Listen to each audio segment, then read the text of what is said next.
Hello, and welcome to the session on staying ahead with the latest advances in RISC-V development tools. My name is Shawn Prestridge, and I'm the U.S. Field Applications Engineering Team Leader for IAR Systems. And our agenda for this talk is we're going to quickly cover some topics and then get to a demonstration of the tools. We're going to briefly touch on the optimizations that we apply in the embedded workbench. We're going to look at some of the advanced debugging features, especially trace, and also how code analysis can help you up your code quality game and to eliminate bugs before they ever even count against your release metrics. So let's talk about the development tools for RISC-V. IAR is the world's oldest embedded C and C++ compiler company, and we support over 40 different architectures, which also includes RISC-V. Since IAR has been around so long, we're also the most widely used tools for developing embedded applications. We're an independent company, and with our broad device support and complete coverage for ARM as well as Renesas, we have a unique position in the marketplace. Our tools are very high quality and comply with industry standards. We support essentially any 32-bit RISC-V core and will be expanding into more devices shortly.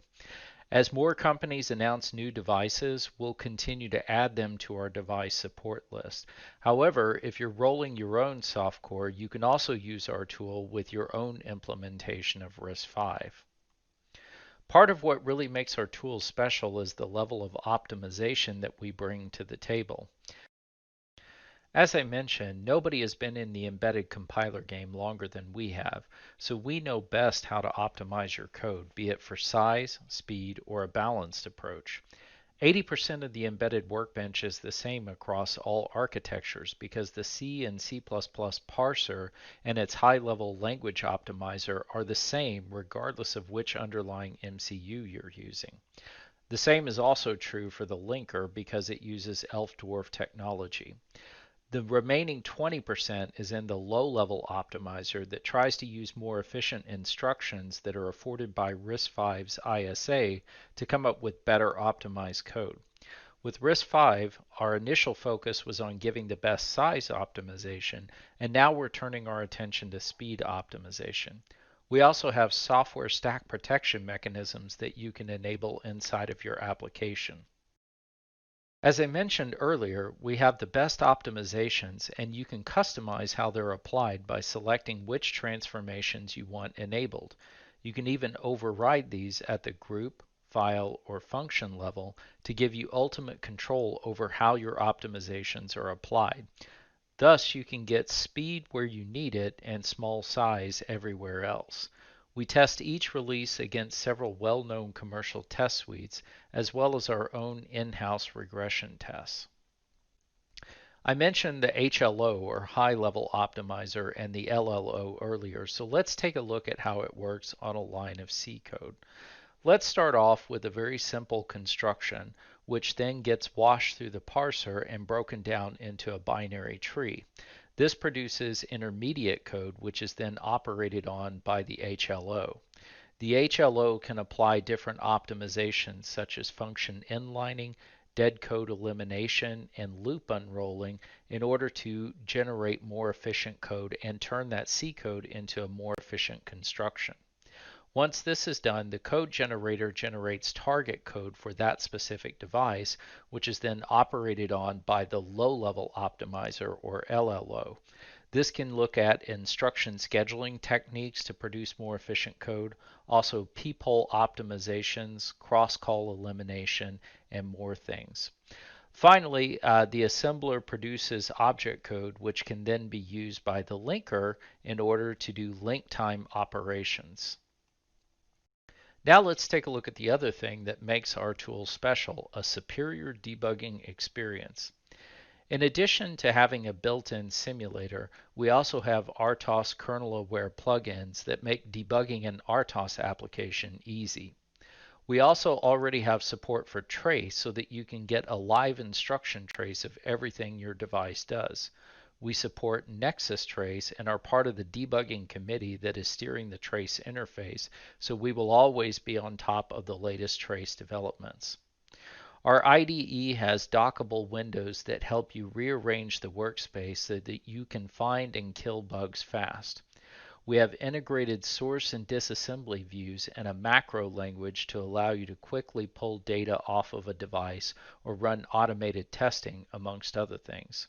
We also have semi-hosted terminal I/O and the ability to do complex and conditional breakpoints. We take you way beyond boring code breakpoints and printf statements. Our iJet probe supports both RISC-V and ARM cores and uses a USB 2.0 high-speed interface and has unlimited flash breakpoints. It's a very powerful way to interface with your board in order to quickly develop code. Now let's take a quick look at a really special debugging feature, trace. Getting a live instruction trace gives you the ability to do several incredibly useful things. You can get cycle accurate timestamps to know how fast your device is responding to interrupts or communications protocols.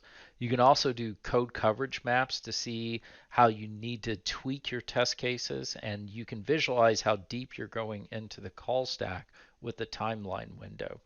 Trace can also be used in the function profiler window so that you can see how often you're calling certain functions.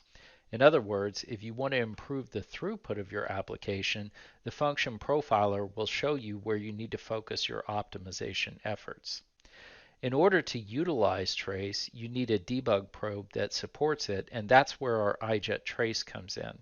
This uses a USB 3.0 super speed interface to live stream the trace data to your hard drive, which gives you effectively limitless trace capabilities. Before we get to the demo, let's talk a bit about code analysis and what it can do for you. Our CSTAT tool is included with the embedded Workbench for RISC-V. It has checks from MISRA, Common Weakness Enumeration from MITRE.org, and from CERT-C and CERT-C++. These standards help you to quickly identify risky and/or compiler-dependent coding behavior to help you find bugs before you ever even download the code to the device. By adhering to these standards, you'll have a higher quality code base that is more easily extensible and has fewer defects that count against your release metrics. And finally, let's get to the demo. So here I have the embedded Workbench for RISC-V open, and typically when you start it up, it includes the information center for RISC-V. If you don't see this at startup, you can always go to the help menu and access it from here. But this is a handy starting page which gives you access to the Product Explorer, also the user guides, which are also available from the help menu. These user guides are in PDF format, so they're very easy for you to search. And if you find that you cannot figure out how to do something that you know should be relatively straightforward, you can always access our support team either by email or by using the information center to find out how to contact support. So it may be that you know what you want to do, but you may not know the term that we use for it. So we can guide you on where things are in the user guides and also provide you with any tech notes that are on our website pertaining to what you're trying to do. Additionally, example projects, which typically come from the applications engineers from different silicon vendors, integrated solutions such as our visual state product, which is our state machine generation, verification, and validation product, as well as RTOSes and other middleware. Release notes for this product and My Pages, where you can manage your license from our online portal. On the left-hand side of this screen, you can see that there's a workspace window. The workspace is the highest level in our hierarchy, and it can contain multiple projects within it. So for example, one project might be a bootloader, another project might be an RTOS, another project might be the actual application.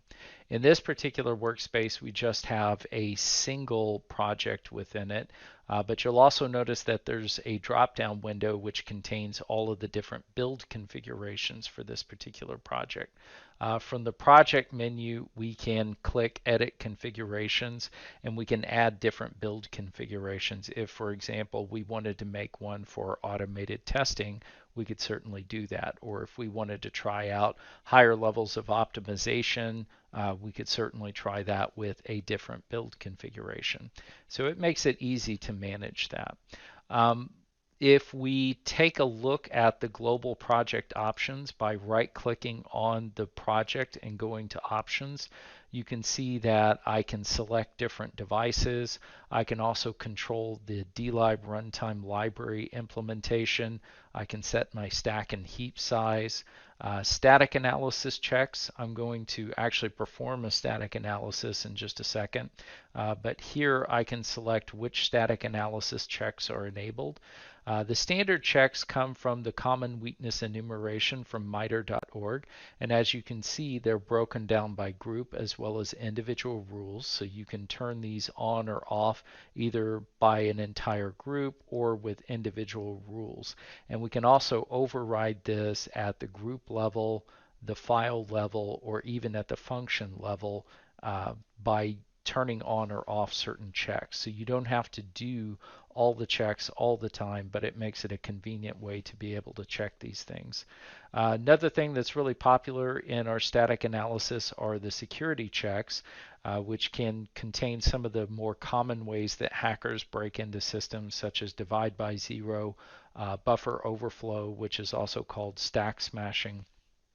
Data injection, null pointer vulnerabilities. We can check your code for these types of issues. Also, MISRA-C 2004 and 2012, as well as MISRA-C++ 2008 vulnerabilities. I'm going to also turn on the security checks, as you've seen, and we'll look at that in just a second. Inside of the compiler, I can choose C or C++, or I can make the tool select which one based upon the extension of the file. So it will compile .c files with the C compiler and .cpp with the C++ compiler. You could also choose the dialect that you want. Optimizations, you can choose none, low, medium, high. When you get to high optimization, you can select size or speed optimization, or whether you want a balanced approach where you try to get some speed but without completely blowing up your code. You can also choose which transformations are enabled. For right now, I'm just going to turn it back to low. Under preprocessor, you can put in anything that you would typically put in a pound defined as a global. You could do right here. You can also put in extra directories that you want it to scan looking for header files. Multi-file compilation treats all of the source code in your project as one monolithic piece of source code to give the compiler ultimate visibility into your application. And sometimes this can result in slightly better optimization. Assembler directives, also the linker. The linker configuration file can be changed right here. So the ICF, we have other videos that deal with this, so we'll leave that for the other videos. Finally, the debugger, so iJet and Simulator currently, but this just kind of gives you an idea of the things that you can do with this particular application. So let's take a look at what happens when we do a static analysis of this application. I can kick off a static analysis by right-clicking it and choosing to analyze the project. So this opens up a cstat messages window, and you can see that there are 9 messages on cstat.c. So if I double click on the first violation, it says unspecified execution order between ++i and other references to I. So if I, typically these messages are pretty clear, but if I don't understand what it's trying to tell me, I can click it and press F1, which is going to pop up on my other screen, and you get a fuller description of what the issue is. And you also get the certainty severity matrix, which is how certain we are this really is an issue in your code versus the severity of what happens if this defect manifests itself. You get all the coding standards that this violates, and you get anywhere from 1 to 3 code examples that will show you a bad example and how to correct that bad example so that it will pass the check. So between looking at that error and looking at the examples, it helps you to understand what you need to do in order to be able to correct this. Here's a case where we store a local address in a static variable. We have an overrun of an sprintf. At compile time, we can't determine the size, but it goes into a size 24. We have an uninitialized variable. And down here, we have a couple of cases where the variable may be uninitialized. So in the case of may be uninitialized, what we're saying is that there are some paths through the code where the variable is initialized, but other paths where it isn't. And if we expand this, it will actually tell you the path through the code where this variable is not initialized. So result, if A is false, then you don't necessarily have an assignment to it. So sometimes it's really easy to figure out where the error is. Sometimes it takes a little bit more digging, but this helps you to hone in on where the problem actually is. So what we can also do is we can right click on this project and go to CSTAT and generate a full HTML report. And what this HTML report does is it allows us to see the top 10 messages by check, the top 10 files by the number of messages they produce, the number of messages by severity, the number of messages issued per check, how many checks we have enabled project-wide, and additionally we can see the number of messages. So if we click inside of here, we get a list of all the messages that are generated. So it makes it very easy for us to quickly visualize what's going on. So now let's do a download and debug, and this will just take a few seconds for the embedded workbench to set up the debugger. When it is finished, on the right hand side we're going to see the C source interspersed with the disassembly. You'll notice that there is a green arrow, and if I click inside of the disassembly window, it moves over to the disassembly window, and if I click back in the source window, it moves back over. So what this green arrow indicates is if I press F10 to single step, am I going to single step at the source level or the disassembly window level? So you can switch back and forth on the fly between these two. If I go under my debugger and choose the timeline window, you can see that there's a few things that are available. There's the data log, so if I have a data log breakpoint set for a particular variable, I can visualize how that changes over time. Also, if I had interrupts enabled in this particular example application, I would see all the different interrupt sources and how often these interrupts are being triggered. So it's a nice graphical way to view things. Additionally, I have a call stack, and what I'm going to do in looking at the trace data is to take a look at the call stack. So if I start executing the code and then I break point, let's go ahead and click inside of here. I'm going to use my minus key to zoom out just a little bit, and I can see some call stack data here. So I'm going to zoom in just a little bit, and you can see that this is a set of recursive calls, and you can see how often we are executing in that particular function all the way down until we get to the very, very bottom of the sum function. So what this is it's a factorial calculation that's doing a set of recursive calls, and you can see how often it's doing it and at what different level it's actually going through the recursion. So it's a great way to be able to visualize your data and also to get a cycle count between the time one function executes and another function executes at that same level, as well as how long it's executing in that particular function before it gets handed off to another function call. Additionally, different breakpoint types. If I right click inside of here, you can see that there's the standard code breakpoint that people know and love. One of the things that I can do with a code breakpoint is if I go into view and I do breakpoints, I see a window that pops up here. I'm going to drag this to save a little screen real estate. If I right click and I choose edit, you'll notice that one of the things that I can do is that I can turn this into a conditional expression. So I can set a skip count. If I only want to see this every 100th time I hit this breakpoint, I can do that with a skip count, or I can set it equal to 10. And you can see that the condition is to skip 10 times and that there are currently 10 left. So if we start executing, you can see it very quickly hits that particular point. Additionally, what I can do is I can reset the skip count back to 0, and I can do this. I can make some sort of expression such as glob underscore I is greater than or equal to, let's just make it 100.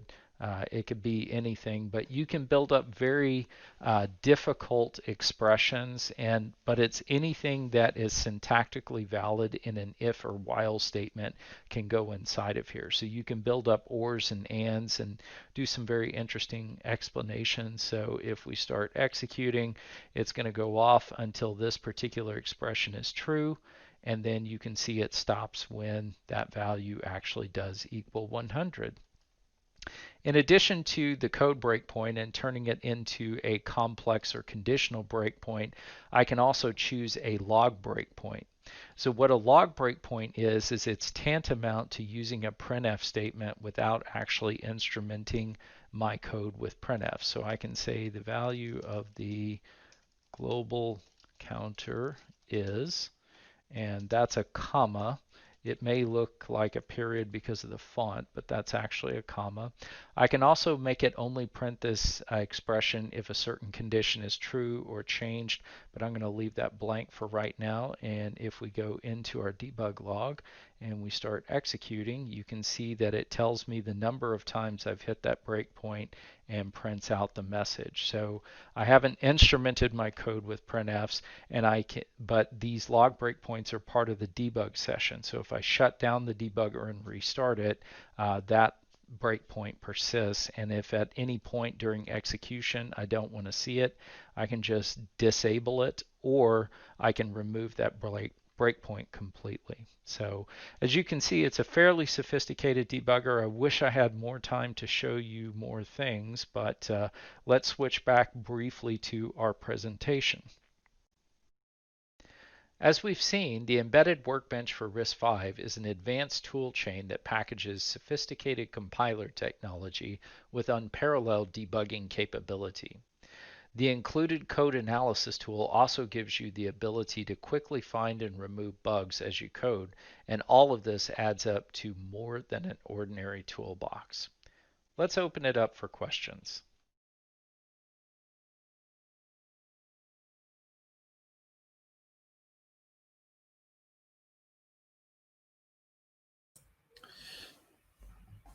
Thank you very much, Shawn. Is there any question? But time is just over. If there is no question, I just say, please visit virtual booth. IAR システムは、バーチャルブースを、開催しております。他にも、SciFi、SH コンサルティング、理研、ウィンドリバー、VXWorks の、デモや、資料等がダウンロードできるようになっています。あと、朝、マイクロの、RISC-V 等もありますので、もし、時間がある方は、バーチャルブースの方に、ビジットしてください。Thank you very much, Shawn.